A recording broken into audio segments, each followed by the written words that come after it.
ଗୋଟିଏ ଛୋଟ ଜଙ୍ଗଲ ଥିଲା।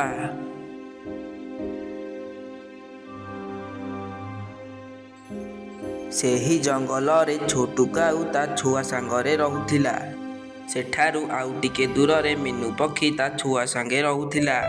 ତାଠାରୁ ଆଉ ଟିକେ ଦୂରରେ ଟୁନି ପକ୍ଷୀ ତା ଛୁଆ ସାଙ୍ଗେ ରହୁଥିଲା। ସେ ତିନି ଜଣ ଅଲଗା ଅଲଗା ଗଛରେ ରହୁଥିଲେ ବି ଦରକାର ପଡ଼ିଲେ ବି ସେ ନିଜେ ନିଜକୁ ସହାୟତା କରୁଥିଲେ।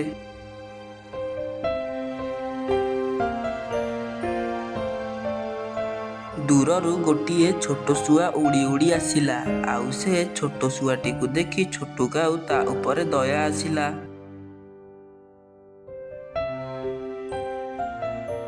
ଶୁଣ, କଣ ତମ ବାପା ମା କେହି ନାହାନ୍ତି?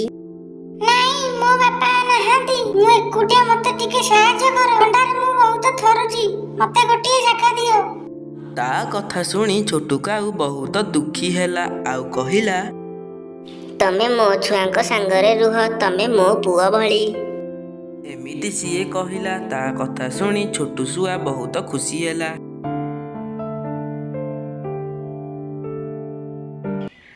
ସକାଳ ହେଲା। ଗୋଟିଏ ଦିନ ବହୁତ ଜୋରରେ ବର୍ଷା ଆସିଲା। ସେହି ବର୍ଷାରେ ମିନୁ ଓ ଟୁନି ପକ୍ଷୀର ବସା ଭାଙ୍ଗିଗଲା।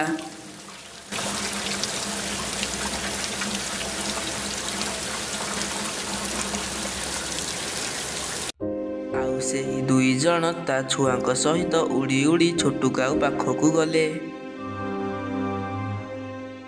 ଛୋଟୁକାଉ ସେହି ଦୁଇ ଜଣଙ୍କୁ ରହିବାକୁ ଜାଗା ଦେଲା। ସେହି ଦୁଇ ଜଣ ତା ଉପରେ ବହୁତ ଖୁସି ହେଲେ।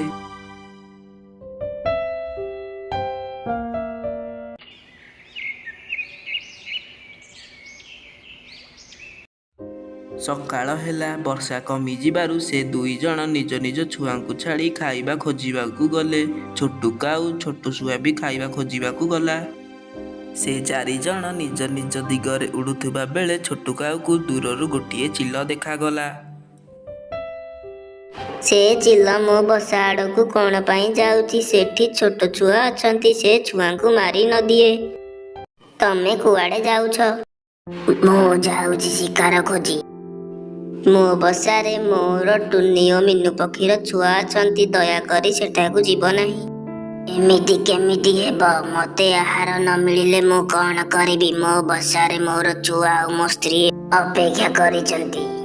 ଠିକ୍ ଅଛି ମହାରାଜ, ତମେ ମୋ ଛୁଆଙ୍କୁ ନେଇଯାଅ ଆଉ ସେ ଦୁଇ ଜଣ ଛୁଆଙ୍କୁ ଛାଡ଼ି ଦିଅ।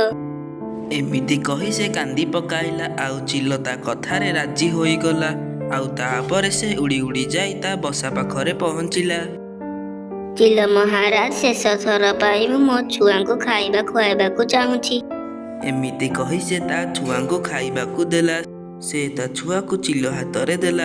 ଚିଲ ମହାରାଜ, ମୋ ଛୁଆକୁ ମରିବାର ଦେଖିପାରିବିନି। ତମେ ମୋତେ ମାରିକି ନେଇଯାଅ, ତମର ପୁରା ପରିବାର ପେଟ ପୁରିଯିବ। ନାହିଁ ନାହିଁ, ତମର ଖାଇବା ସ୍ୱାଦିଷ୍ଟ ହୋଇନଥିବ, ଆଉ ସେମିତି ବି ମୋ ଛୁଆଙ୍କୁ ଖାଇବାରେ କଷ୍ଟ ହେବ। ଛୋଟୁକା ଆଖିରୁ ଲୁହ ବହୁଥିଲା। ଠିକ୍ ଅଛି, ତମେ ଯଦି ଏତେ ଦୁଃଖୀ ହେଉଛ ତାହେଲେ ସେହି ଦୁଇ ଜଣଙ୍କ ଭିତରୁ ଜଣକୁ ଦେଇଦିଅ। ଏମିତି କୁହ ନାହିଁ, ତମେ ମୋ ଛୁଆକୁ ହିଁ ନେଇଯାଅ। ମା, ମୁଁ ମରିବା ପରେ ମୁଁ ତୁମର ମନେ ରହିବି, ମତେ ମନେ ରଖିଥିବ ମା।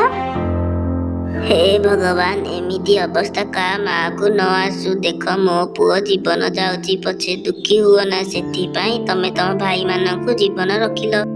କିଛି ସମୟ ପାଇଁ ଆମ ଜାଗା ଆଡ଼େ ଆସିବେ ନାହିଁ, ତାପରେ ତମର ଭାଇ ବନ୍ଧୁ ବଡ଼ ହୋଇଯିବେ। ମୋର ଭାଇ ବନ୍ଧୁ ତମଠାରୁ ମୁଁ ଦୂରକୁ ଯାଉଛି, ମତେ ମନେ ରଖିଥିବ, ମତେ ମନେ ପକାଇବ। ମୋ ଛୁଆ ଭୋକରେ ଆଉଟୁ ପାଉଟୁ ହେଉଥିବେ, ଆଉ ଡେରି କର ନାହିଁ, ଜଲ୍ଦି ଚାଲ। ଏତିକି ଚିଲ କହିବାରୁ ଛୋଟୁକା ଆଉ ତା ଛୁଆକୁ ଚିଲ ହାତରେ ଦେଇଦେଲା। ଚିଲ ସେ ଛୁଆକୁ ନେଇ ଚାଲିଗଲା। ମାଉସୀ, ତମେ ତମ ଛୁଆକୁ ଦେଇ ଆମ ଜୀବନ ବଞ୍ଚାଇଲ। ମୋ ଛୁଆ ନାହିଁ ତ କଣ ହେଲା? ତମେ ଦୁଇ ଜଣ ମୋ ଛୁଆ। ଏମିତି କହି ତା ଡେଣାରେ କୁଣ୍ଢାଇ ପକାଏ। କିଛି ସମୟ ପରେ ଟୁନି, ମିନୁ ଓ ଛୋଟ ଶୁଆ ଉଡ଼ି ଉଡ଼ି ଆସିଲେ। ତାର ଦୁଃଖୀ ମୁହଁ ଦେଖି ଟୁନି ପକ୍ଷୀ କହିଲା, କଣ ହେଲା? ତମେ ଦୁଇ ଜଣ ଏତେ ଦୁଃଖୀ କଣ ପାଇଁ ଅଛ? ସବୁ କଥା ସେଇ ଛୁଆମାନେ କହିଲେ। ଆମ ଛୁଆମାନଙ୍କ ପାଇଁ ତମ ଛୁଆକୁ ତ୍ୟାଗ କରିଦେଲ। ଆମେ ତୁମ ଉପକାର କେବେ ଭୁଲିବୁ। ସେମାନେ ସବୁ ଦୁଃଖୀ ହୋଇଥାନ୍ତି, ସବୁ କାନ୍ଦିବାରେ ଲାଗିଥାନ୍ତି। ସେତିକି ବେଳେ ଚିଲ ଉଡ଼ି ଉଡ଼ି ଆସି ତାଙ୍କ ପଶାରେ ପହଞ୍ଚିଲା।